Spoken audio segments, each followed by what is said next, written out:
Hello class.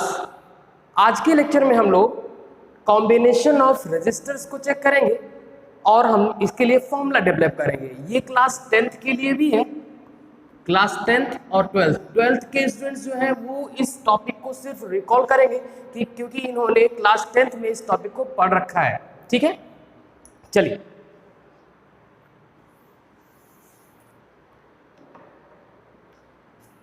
पहले छोटी छोटी बातों को समझ लेते हैं, उसके बाद हम लोग फॉर्मूला डेवलप करेंगे। अगर कोई कंडक्टर है, कोई वायर है, तो उसका जो रेजिस्टेंस होता है आर, उसको शो कैसे करते हैं स्टूडेंट्स? उसको शो करते हैं इस टाइप से जिगजैग बना के। ये वायर तो नहीं शो करता, लेकिन वायर की रेजिस्टेंस को शो करता है। अगर आपने इसके एंड्स पर एक सेल लगा रखी है की के साथ, इसको यहां पर कैसे शो करेंगे? यहां पर इस तरीके से शो करेंगे। तो ये जो होता है ना, वो किसी भी वायर का या किसी भी कंडक्टर का सिंबॉलिक रिप्रेजेंटेशन होता है। ठीक है,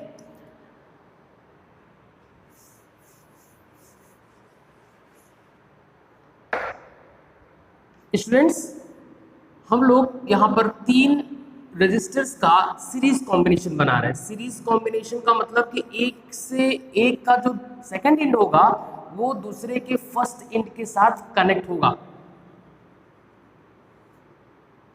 ये जो है इसका रेजिस्टेंस R1 है, इसका रेजिस्टेंस R2 है और इसका रेजिस्टेंस R3 है। ठीक है, और इसके इनिशियल और फाइनल टर्मिनल को, इंड्स को हमने एक सेल से कनेक्ट कर रखा है और ये रहा की।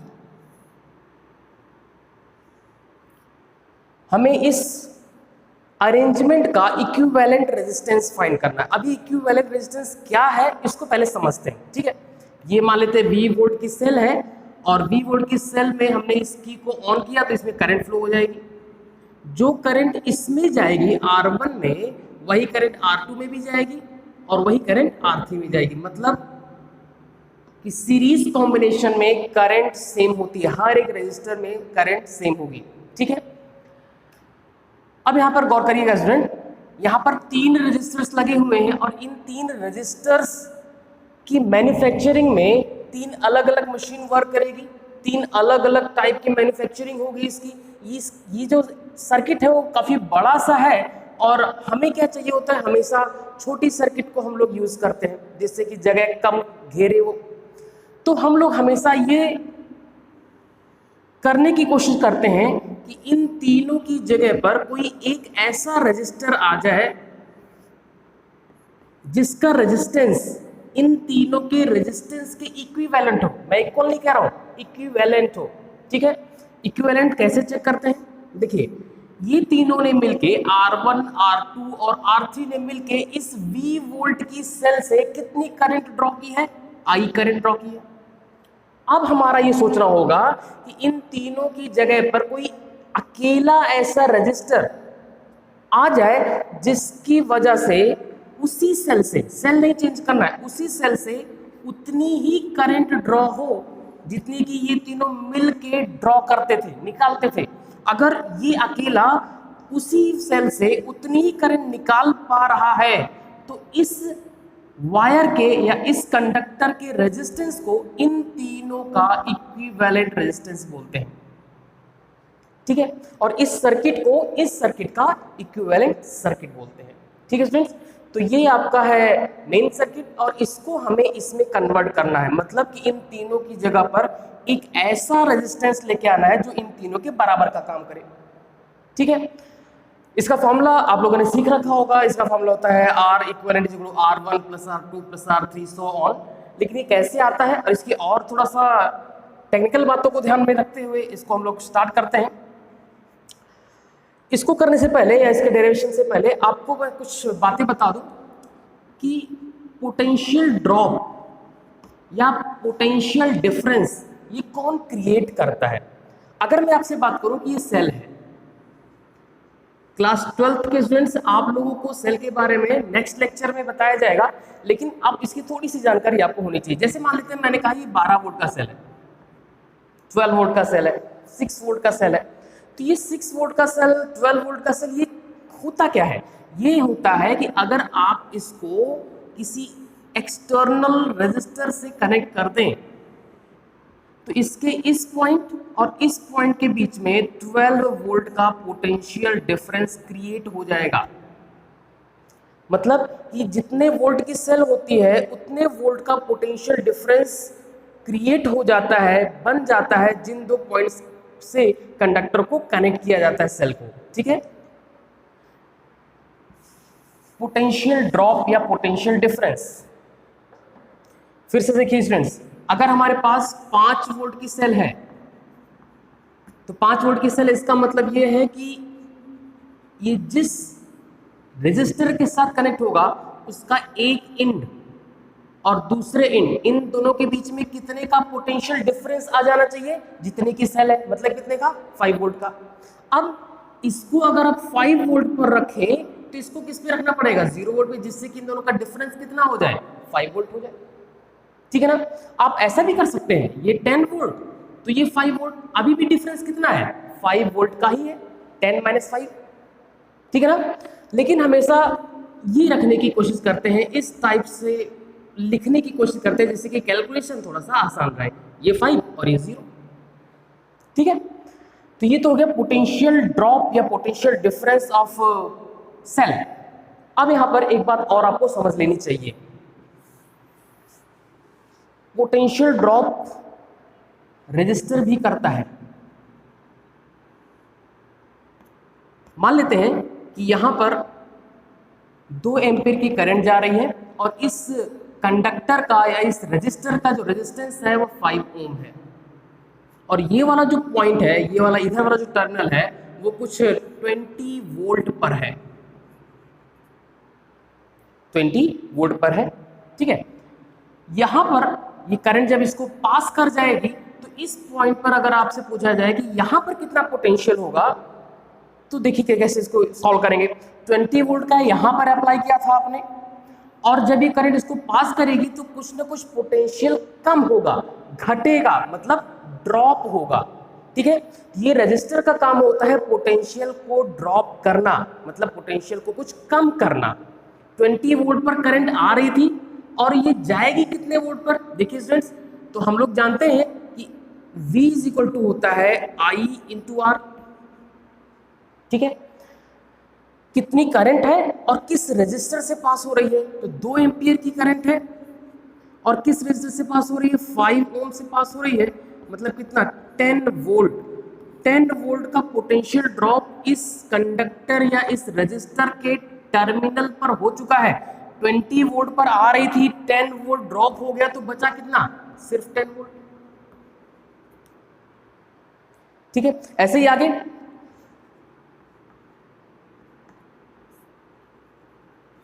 ये रजिस्टर अगर 2 ओम का है,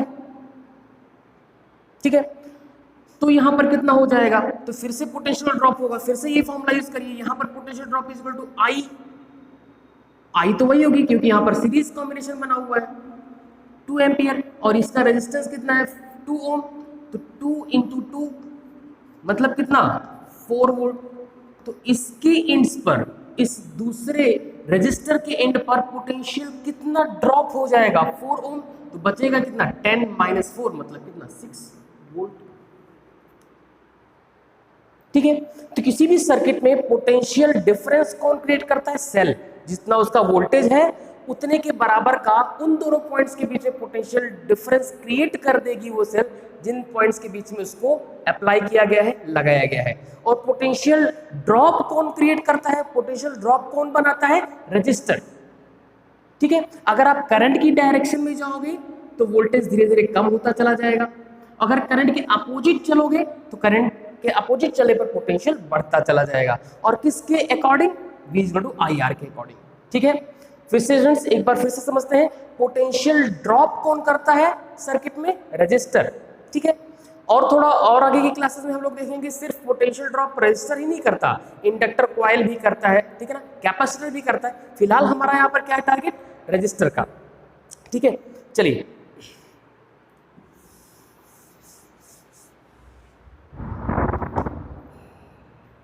स्टूडेंट्स, यहां से करंट गई पॉइंट और इसका जो नेगेटिव टर्मिनल है इस पॉइंट, इन दोनों पॉइंट्स के बीच में कितना पोटेंशियल डिफरेंस होगा, जितना कि सेल का वोल्टेज है, मतलब कितना V का।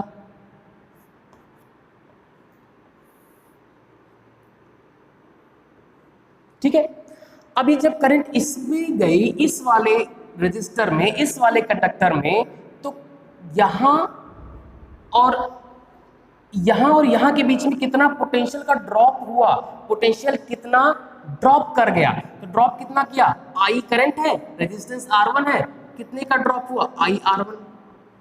इसको मैं यहां का पोटेंशियल मान रहा हूं, कहां का, इस कंडक्टर का। V पर करंट आ रही थी, कितना ड्रॉप हो गया, ठीक है ना।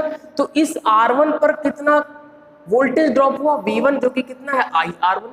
अब वही करंट इसमें भी फ्लो कर रही है, दूसरे वाले में भी, तो यहां पर पोटेंशियल का ड्रॉप कितना होगा, मान लेते हैं V2 है, कितना होगा, IR2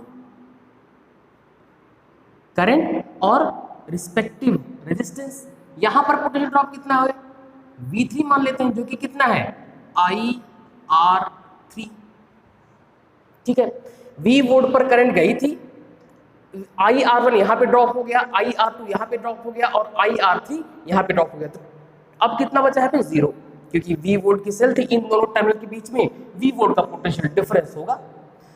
तो टोटल पोटेंशियल ड्रॉप कितना हो जाएगा, टोटल पोटेंशियल ड्रॉप मतलब कि total voltage of cell is equal to IR1 IR2 plus IR3। ठीक है स्टूडेंट्स, अब वही सेल आप इस इक्विवेलेंट रेजिस्टेंस में लगा रहे हो और उतनी ही करंट ड्रॉ हो रही है जितने की ये तीनों मिलकर ड्रॉ कर रहे थे, तभी तो ये इक्विवेलेंट हुआ। ठीक है, अब इन दोनों पॉइंट्स के बीच में पोटेंशियल डिफरेंस कितना है, V का, और इन दोनों पॉइंट्स के बीच में पोटेंशियल ड्रॉप कितना होगा, तो I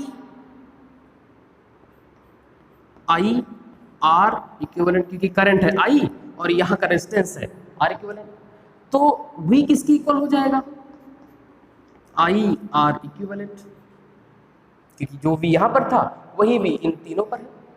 ठीक है, अब इसको यहां पर इनकॉर्पोरेट करिए तो आपको रिजल्ट क्या मिलेगा, I R equivalent is equal to IR1, यहां से I कॉमन कर ले तो R1 plus R2 plus R3, I और I कैंसिल आउट हो जाएगा और आपको इक्विवेलेंट रेजिस्टेंस मिलेगा R1 plus R2 plus R3।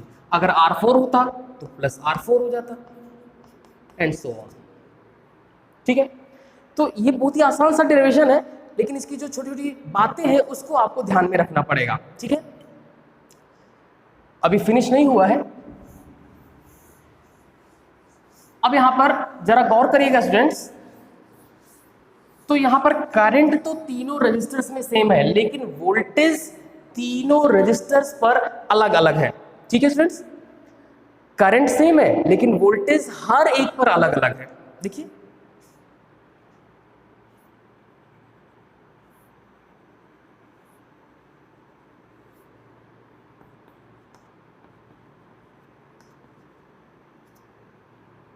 यहां पर कितना वोल्टेज था, V1, यहां पर कितना वोल्टेज है, V2, यहां पर कितना वोल्टेज था, V3।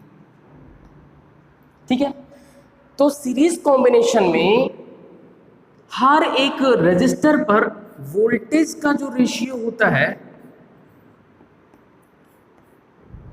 वो रेजिस्टेंस के रेशियो के इक्वल होता है, रेजिस्टेंस के इक्वल नहीं, रेजिस्टेंस के रेशियो के इक्वल होता है। अब बहुत छोटी सी मैथमेटिक्स लगा के इसको सॉल्व कर सकते हैं।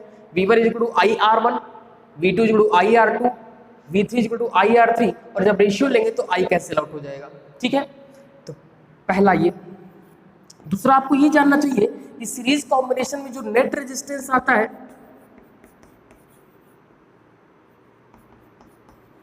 वो कॉम्बिनेशन में हर एक रेजिस्टेंस से बड़ा होता है, मतलब जो ये R है इक्विवेलेंट रेजिस्टेंस, वो इस कॉम्बिनेशन में सबसे बड़े रेजिस्टेंस से भी बड़ा होता है, मतलब is greater than R1, R2 and R3, ठीक है ना।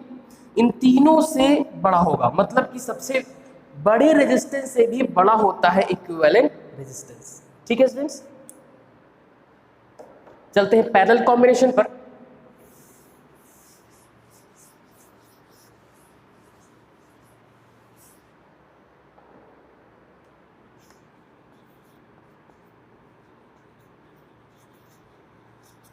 पैरेलल कॉम्बिनेशन,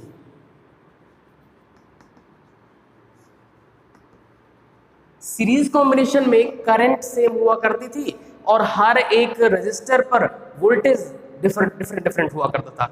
अब यहाँ पर पैरेलल कॉम्बिनेशन में वोल्टेज सेम होगा और हर एक ब्रांच में जाने वाली करंट डिफरेंट होगी। देखिए कैसे,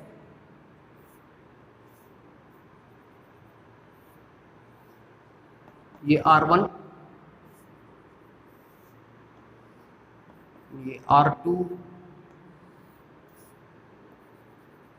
और ये रहा R3, और इसके हर एक टर्मिनल को, हर एक रजिस्टर के हर एक टर्मिनल को सेल के पॉजिटिव से और दूसरी तरफ के हर एक टर्मिनल को सेल के नेगेटिव से कनेक्ट कर दिया है, और इस सेल का वोल्टेज है V या वोल्टेज डिफरेंस है, वोल्टेज ड्रॉप है V। सेल का वोल्टेज V होने का मतलब कि ये जिन दो पॉइंट्स के बीच में कनेक्ट होगा, उन दोनों पॉइंट्स के बीच में अपने के बराबर का पोटेंशियल ड्रॉप बना देगा, पोटेंशियल ड्रॉप क्रिएट कर देगा, पोटेंशियल क्रिएट कर देगा। चलिए, तो ये पॉजिटिव इसके साथ कनेक्ट है R1 के साथ, और इसी का नेगेटिव R1 के दूसरे एंड के साथ कनेक्ट है। इसका मतलब कि R1 पर कितना वोल्टेज है V, ऐसे ही R2 पर भी कितना वोल्टेज है V, R3 पर भी कितना वोल्टेज है V। क्यों? क्योंकि इस तीनों का एक एंड V के साथ, V के पॉजिटिव के साथ, और दूसरा एंड V के नेगेटिव के साथ कनेक्ट है। तो यहाँ पर हर एक रजिस्टर पर वोल्टेज सेम है, ठीक है स्टूडेंट्स। अब आते हैं करंट की बात कर लें। करंट यहाँ से निकली और अब इसके पास तीन रास्ते हैं, ठीक है। कोई जरूरी नहीं है कि तीनों में सेम करंट जाए, जिसका रेजिस्टेंस कम होगा उसमें ज्यादा करंट जाएगी, जिसका रेजिस्टेंस ज्यादा उसमें कम करंट जाएगी। तो मान लेते हैं कि इस रास्ते पर करंट गई I1, इसमें गई I2 और इसमें गई I3, ठीक है। अब हमें इस सर्किट का इक्विवेलेंट सर्किट चाहिए। इक्विवेलेंट सर्किट मतलब क्या, कि ये तीनों मिलके इस सेल से I करंट ड्रॉ कर रहे थे। नेट करंट कितनी है I, मतलब यहाँ पे आप एक और कंडीशन अप्लाई कर सकते हो, एक I1 plus I2 plus I3, आप ये इस जंक्शन पर लिख सकते हो, और इसी को हम लोग आगे चल के किरचॉफ का फर्स्ट लॉ बोलेंगे। फिलहाल के लिए इतना हम लोग को समझ में आ रहा है कि I करंट इस जंक्शन पर आई है और यहाँ से I1, I2 और I3 गई है, तो इन तीनों का जो एडिशन होगा वो नेट करंट के इक्वल होगा, ठीक है। चलिए इसको बाद में देखेंगे हम लोग। फिलहाल यहाँ का अगर पोटेंशियल ड्रॉप देखें, यहाँ का पोटेंशियल ड्रॉप कितना है V, यहाँ पर भी पोटेंशियल ड्रॉप कितना है V, यहाँ का भी पोटेंशियल ड्रॉप कितना है V। पोटेंशियल ड्रॉप सेम है, सिर्फ और सिर्फ क्या डिफरेंट है, करंट अलग अलग ब्रांच में अलग अलग है, ठीक है। तो I is equal to I1 plus I2 plus I3, आप ये लिख सकते हैं, ठीक है फ्रेंड्स। अब इसका जो इक्विवेलेंट सर्किट होगा वो क्या होगा, इक्विवेलेंट सर्किट कि आप यहाँ पर उसी सेल के साथ सिर्फ एक ऐसा रजिस्टर कनेक्ट करें, सेल वही है, V वोल्ट की ही है, एक ऐसा रजिस्टर कनेक्ट करें जो उतनी ही करंट ड्रॉ करे जितनी कि ये तीनों पैरेलल कॉम्बिनेशन में लग कर रहे थे। फिर से पैरेलल कॉम्बिनेशन में लग कर ये तीनों जितनी करंट ड्रॉ कर रहे थे, ये अकेला उतनी ही करंट उसी सेल से ड्रॉ कर ले, तो ये सर्किट इक्विवेलेंट सर्किट, और ये जो रेजिस्टर है उसका रेजिस्टेंस इक्विवेलेंट रेजिस्टेंस होगा। ठीक है, अब यहां पर करंट कितनी हो जाएगी, तो यहां पे current is equal to V equal to I R, तो I is equal to V by R, तो I is equal to second circuit से ले रहे हैं V, I is equal to V, voltage वही है और इक्विवेलेंट रेजिस्टेंस R इक्विवेलेंट। ठीक है, यहां पे इनकॉर्पोरेट करिए। ठीक है, तो V by R equivalent is equal to I1। अब जरा गौर करिएगा स्टूडेंट्स, I1 इसमें जाने वाली करंट है, इस वाली ब्रांच में जाने वाली करंट, हमें I1 चाहिए। यहाँ का वोल्टेज कितना V, यहाँ का रेजिस्टेंस कितना R1। तो आप V इक्वल टू IR सिर्फ इस ब्रांच के लिए अप्लाई करिए। ठीक है ना, V equal to IR total circuit के लिए भी अप्लाई हो सकता है, सर्किट के किसी पार्ट के लिए भी अप्लाई हो सकता है। तो V इक्वल टू IR इस ब्रांच के लिए अप्लाई करिए, कितना हो जाएगा, V is equal to I1 R1। यहां से I1 कितना हो जाएगा स्टूडेंट्स, V बाई R1। ठीक है, ऐसे ही V इक्वल टू IR इसके लिए अप्लाई करिए, तो इस पर भी वोल्टेज कितना है V, तो V is equal to I2 R2। ठीक है, तो यहां से I2 कितना हो जाएगा, I2 हो जाएगा V बाई R2।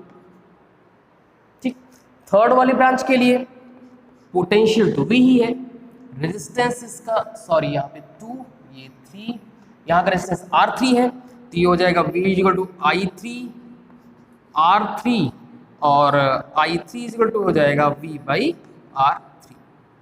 ठीक है स्टूडेंट्स, ये आपको समझ में आ गया होगा। अब ये तीनों वैल्यूज को यहाँ पे इनकॉर्पोरेट करिए, I1 की प्लेस पर V by R1 plus I2 की प्लेस पर V बाई R2 और यहाँ पर V by R3। V common कर लीजिए तो ये कैंसिल आउट हो जाएगा, आपको नेट रिजल्ट मिलेगा R equivalent is equal to 1 by R1 plus 1 by R2 plus 1 by R3, और अगर ऐसे ही एक और होता तो 1 by R4 and so on.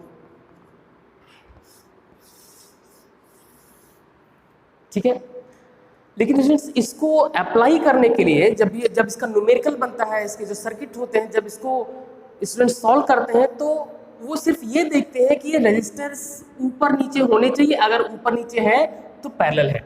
बिल्कुल ऐसा नहीं है, सिर्फ ऊपर नीचे होना ही पैरेलल नहीं होता, पैरेलल होने के लिए जरूरी है कि करंट जितनी ब्रांच से इंटर करी है उतनी ही ब्रांच से यहाँ पर मिलनी भी चाहिए। यहाँ पर देखिए, यहाँ पर करंट आई तो 3 ब्रांच में बिखर गई है। ठीक है, तो ये तीनों ब्रांच से जाकर करंट एक ही जगह पर मिलेगी, तब ये तीनों पैरेलल कॉम्बिनेशन में माने जाएंगे। ठीक है, मैं इसका एक एग्जांपल देता हूँ, स्टूडेंट से मिस्टेक कहाँ पर होती है ये आप नोट कर लीजिए।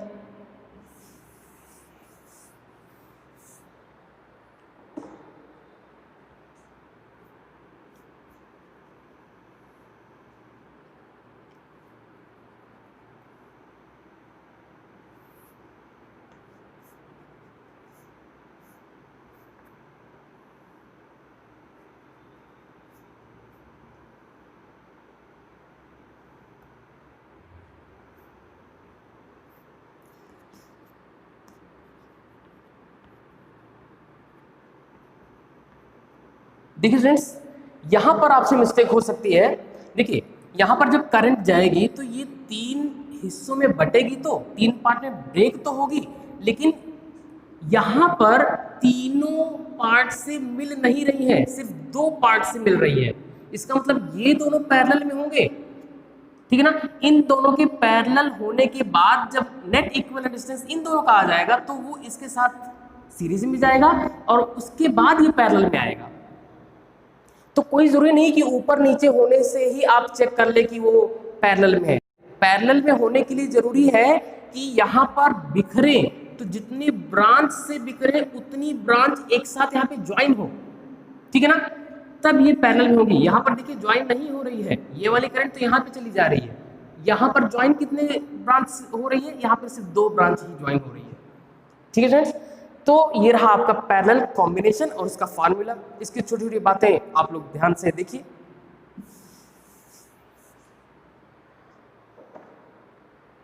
यहां पर जो इक्विवेलेंट रेजिस्टेंस होता है वो 1/R इक्विवेलेंट नहीं, आप इसका रेसिप्रोकल लेंगे हमेशा। इसके बाद आपको क्या करना पड़ेगा, इसको सॉल्व करने के बाद इसका रेसिप्रोकल लेना पड़ेगा और तब आपको R इक्विवेलेंट मिलता है।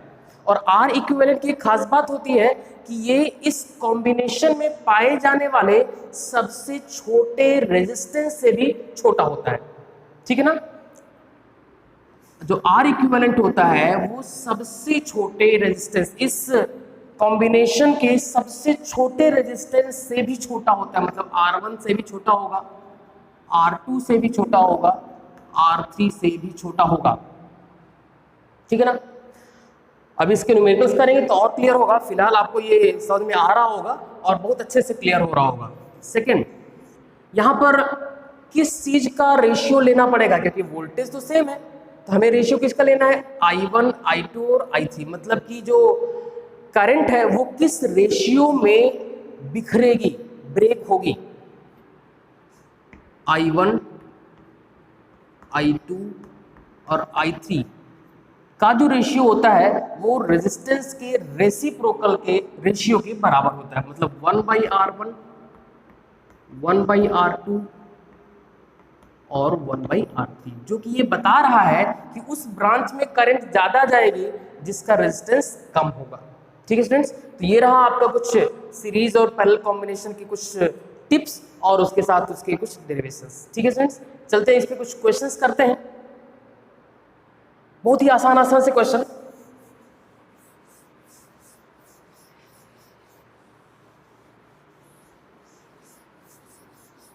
हाई स्कूल लेवल के शुरुआत में क्वेश्चंस करा रहे हैं।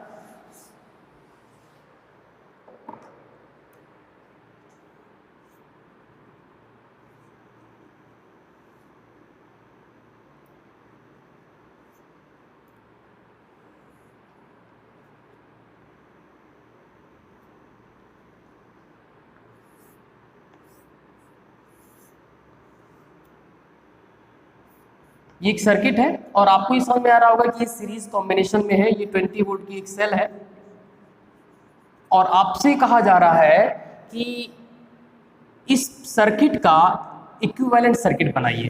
तो इक्विवेलेंट सर्किट के लिए आपको पहले इसका इक्विवेलेंट रेजिस्टेंस फाइंड करना होगा। इक्विवेलेंट रेजिस्टेंस का फार्मूला क्या होता है स्टूडेंट्स, फार्मूला होता है R = R1 + R2 + R3, अभी भी डेवलप किया है, 2 + 3 + 5 दैट इज 10 ओम, ठीक। तो हमें अब क्या करना चाहिए कि इसी सेल के साथ हमें 10 ओम का एक रजिस्टर लगा देना चाहिए और ये हो गई आपकी इक्विवेलेंट सर्किट। ये उतना ही करंट ड्रॉ करेगी जितना ये तीनों मिलके कर रहे थे, ठीक है। तो पहला क्वेश्चन तो ये हो गया। दूसरा क्वेश्चन इसमें ये पूछा जा सकता है कि इसमें जाने वाली करंट कितनी है, ठीक है।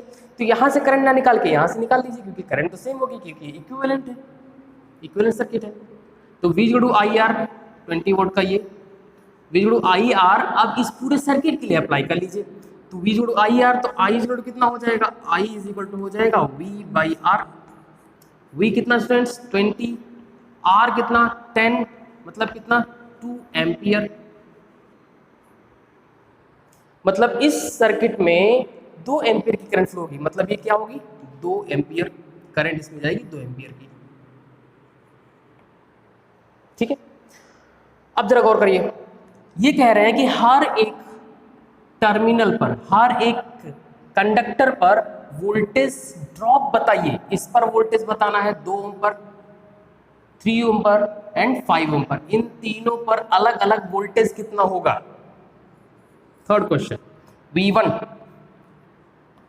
फिर से V = IR पूरी सर्किट के लिए भी अप्लाई हो सकता है और सर्किट के छोटे से पार्ट के लिए भी। तो यहां पर हम लोग V = IR अप्लाई कर रहे थे, यहां पर इस 2 ओम के टर्मिनल्स पर वोल्टेज हमने मान रखा है V1, तो V1 = हो जाएगा I और यहां का रेजिस्टेंस R1।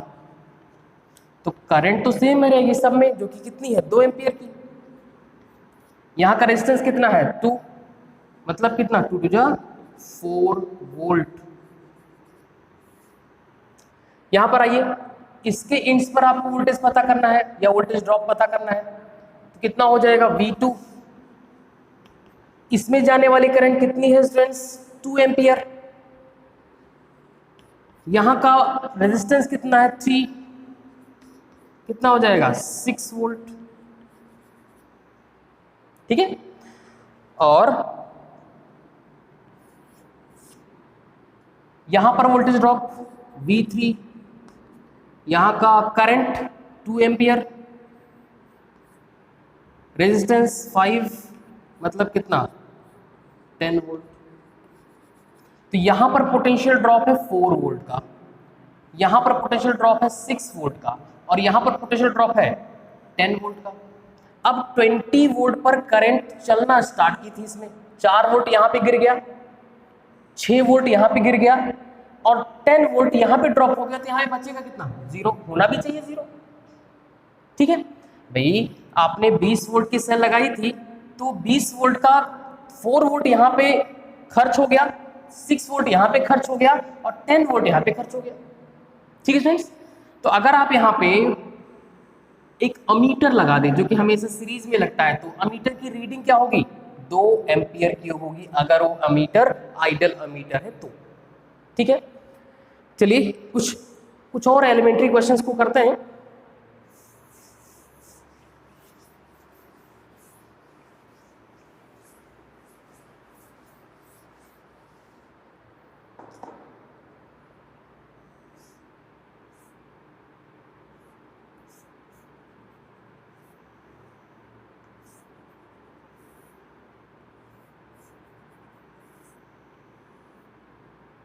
बहुत ही आसान आसान से क्वेश्चन है स्टूडेंट्स।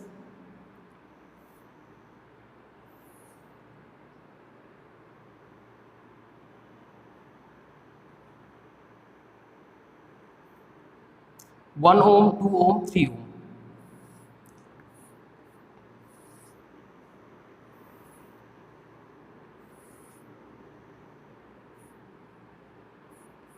ये जो सेल आपने लगाया हुआ 12 वोल्ट की है, और यहां पर एक अमीटर A1 है, यहां पर A2, A3, A4, ये हुआ।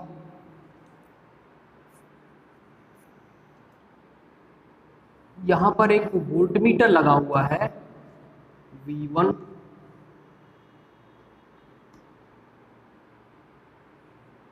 यहां पर एक वोल्ट मीटर लगा हुआ है V2, और यहां पर एक वोल्ट मीटर लगा हुआ है V3।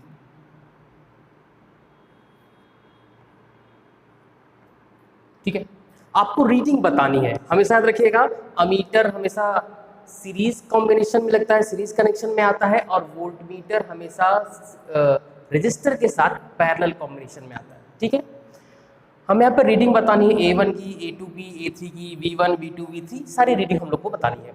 A1 क्या रीड करेगा, A1 रीड करेगा नेट करंट, A2 क्या रीड करेगा इस वाले ब्रांच में जाने वाली करंट, V1 इस वाले ब्रांच का वोल्टेज। इस तरीके से आपको ध्यान रखना होगा कि कौन क्या रीड कर रहा है।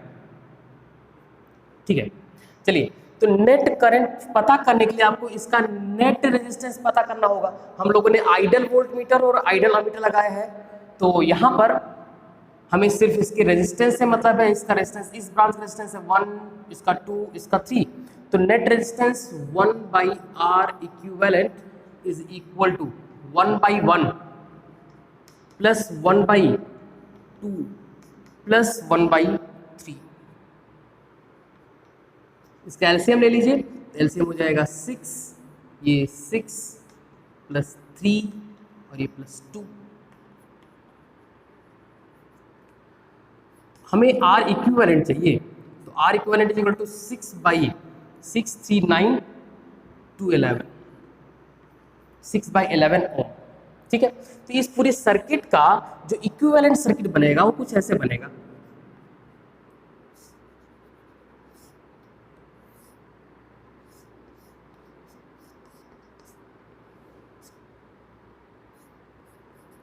और ये कितने ओम का होगा, 6/11 ओम का। ठीक है, अब हमें इसकी करंट चाहिए, तो V जोड़ो आई आर अप्लाई कर दीजिए। तो V जोड़ो आई आर, तो I इज इक्वल टू क्या हो जाएगा students, I is equal to हो जाएगा V बाई, V कितना है स्टूडेंट्स 12, R कितना है 6/11, ये फ्लिप करके इससे मल्टीप्लाई करेगा, 12 इंटू 11/6, 6 2 जा 12, मतलब कितना 22 एम्पियर की करंट फ्लो होगी। ठीक है, तो ये करंट इसमें फ्लो होगी, मतलब कि अमीटर A1 की रीडिंग है 22 एम्पियर। एक बार आप भी कैलकुलेशन चेक कर लीजिएगा। अब इसके बाद हम लोग को A1, A2, A3 और A4 इन सब की रीडिंग पता करनी है, V1, V2 और V3। जरा आप गौर करके देखिए तो V1 जो है वो V2 के इक्वल होगा और वो V3 के इक्वल होगा, और वो किसके इक्वल होगा, 12 वोल्ट के। क्यों, क्योंकि सब पैरेलल कॉम्बिनेशन में है। ये इसके साथ भी कनेक्ट है डायरेक्ट, इसके साथ भी कनेक्ट है, और ये इसके साथ भी डायरेक्ट ही कनेक्शन में है। तो हर एक रजिस्टर का वोल्टेज कितना होगा, 12 वोल्ट ही होगा।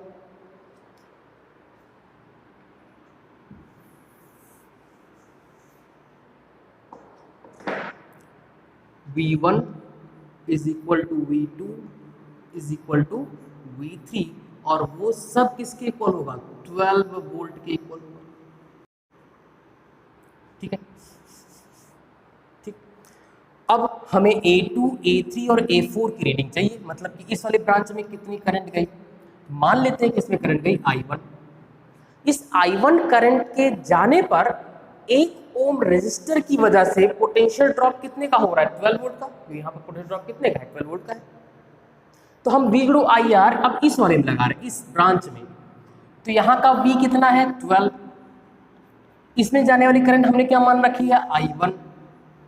R कितना है इसका 1, तो इसमें कितनी करंट गई, इसमें करंट गई 12 एम्पियर। ठीक है, यहां पर आइए, इसमें मान लेते हैं, अच्छा ये जो है ना वो A2 की रीडिंग है, अमीटर A2 की रीडिंग है ये। ठीक, इसमें मान लेते हैं करंट गई I2। तो इसमें कितना पोटेंशियल ड्रॉप है स्टूडेंट्स, इसमें पोटेंशियल ड्रॉप है 12 ओम का, 12 वोल्ट का। इसमें जाने वाली करंट हमने क्या मान रखी है, I2, और इसका जो रेजिस्टर है उसका रेजिस्टेंस 2 ओम है। तो I2 कितना हो जाएगा, डिवाइडेड बाई 2, मतलब कितना 6। ये किसकी रीडिंग है, A2 की। ठीक है, अब यहां पर आते हैं, हमें A4 की रीडिंग चाहिए। तो A4 की रीडिंग के लिए इसमें मान लेते हैं करंट गई I3। तो यहां का पोटेंशियल 12 वोल्ट, यहां का पोटेंशियल 12 वोल्ट, यहां का रेजिस्टर कितना, रेजिस्टर कितना 3, I3 इंटू 3, ये कैंसिल आउट हो जाएगा। ये कितना हो जाएगा 4 एम्पियर, मतलब I3 कितना हो जाएगा 4 एम्पियर।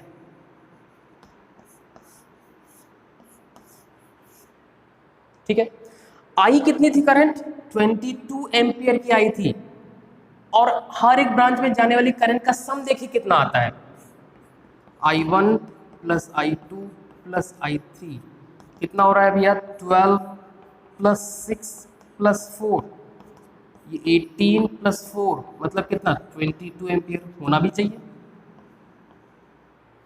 क्योंकि नेट करंट तो 22 एम्पियर ही थी ना। ठीक है, तो इस तरीके से इसको सॉल्व करेंगे। एक और क्वेश्चन देखते हैं।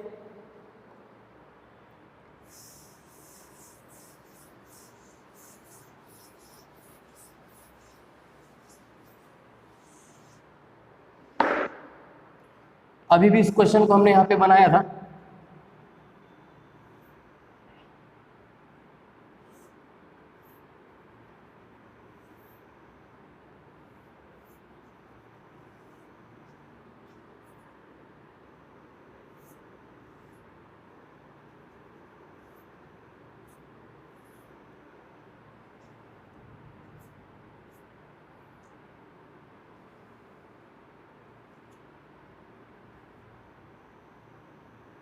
ये हमें इस पॉइंट ए और पॉइंट बी के बीच में सिर्फ नेट रेजिस्टेंस फाइंड करना है, करंट इसमें नहीं फाइंड करनी, क्योंकि सेल हमने नहीं दिखाया है। अब जरा गौर करिएगा कि सिर्फ ऊपर नीचे होना ही ये सीरीज पैरेलल कॉम्बिनेशन को शो नहीं करता, ठीक है ना। ये करंट जहां से बिछड़े जाके मिले भी, ठीक है ना। यहां से अगर करंट बिछड़ रही है तो जिस रास्ते से बिछड़ रहे उसी रास्ते से कहीं पर जाके मिले, तो यहाँ पे इसमें और इसमें जो करंट है वो यहाँ पे जाके मिल रही है, तो ये दोनों तो पैरेलल में होंगे, लेकिन ये वाला ब्रांच यहाँ पे नहीं मिल रहा है, ये वाली करंट जो है वो यहाँ पे नहीं मिल रही है, तो ये इसके पैरेलल में नहीं होगा। सिर्फ ऊपर नीचे देखकर ही आप डिसाइड मत करिएगा कि पैरेलल कॉम्बिनेशन है, ठीक है ना। अगर बिछड़ रही है तो जाके मिलनी भी चाहिए, ठीक है। तो यहाँ से हमें क्लियर हो रहा है कि ये दोनों पैरेलल में हैं। अगर ये दोनों पैरेलल में हैं तो इनका जो रेजिस्टेंस होगा इक्विवेलेंट वाला, इन दोनों का जो इक्विवेलेंट होगा वो क्या हो जाएगा 1/2 + 1/2, ठीक है। कितना हो जाएगा ये भैया, हाफ ऑफ 1, तो R कितना हो जाएगा ये 1/2 + 1/2, ठीक है ना। 2 LCM आ जाएगा 1/2, ठीक। तो इन दोनों का जो नेट रेजिस्टेंस है वो 1 ओम है।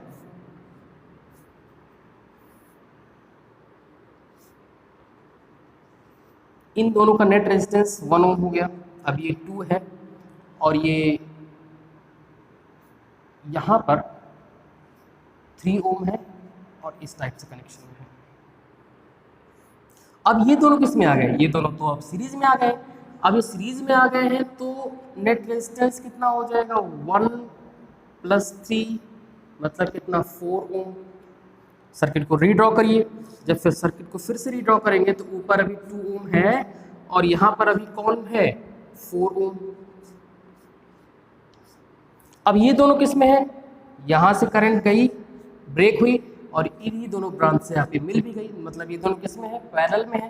तो फिर से 1/R इक्विवेलेंट = 1/2 + 1/4, 4 LCM 2 × 4, 2 + 1 3/4। लेकिन ये इक्विवेलेंट नहीं है, ये 1/R इक्विवेलेंट है। आपको तो R इक्विवेलेंट चाहिए, तो R इक्विवेलेंट कितना हो जाएगा स्टूडेंट्स 4/3, ठीक है स्टूडेंट्स। तो ये कुछ बहुत बेसिक से न्यूमेरिकल है, हाई स्कूल लेवल के, क्लास 12th के लिए सिर्फ रिकॉल है, और जो क्लास 10th के स्टूडेंट्स हैं इसको बहुत अच्छे से देख लीजिए, ठीक है स्टूडेंट्स। मिलते हैं नेक्स्ट लेक्चर में, थैंक यू।